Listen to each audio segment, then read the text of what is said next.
Mga pare, madre at grupo ng mga abogado ang tumayong complainant sa pangatlong impeachment complaint na inihain laban kay Vice President Sara Duterte.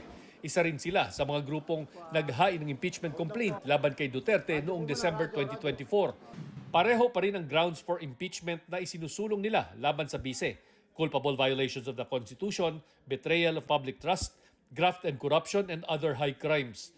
Nakabase ito sa umano'y maling paggamit ng confidential funds ng Office of the Vice President noong 2022 at 2023 at Department of Education noong 2023. Umano'y panunuhol sa mga opisyal ng DepEd, pagkontrata sa isang gunman para umano'y ipapatay ang Pangulo, First Lady at dating House Speaker, hindi pagdeklara ng lahat ng kanyang mga ari-arian sa kanyang salin at pagsusulong ng political destabilization at sedisyon.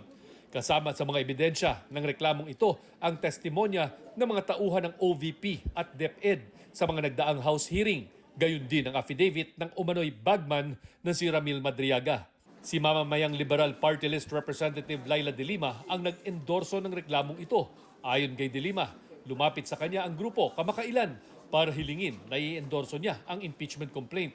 Inaasahan naman na raw ng kampo ni Vice President Duterte ang paghahain ng panibagong reklamo na ito. Wala na rin daw silang maidadagdag sa komentong inilabas nila noong nakaraang linggo.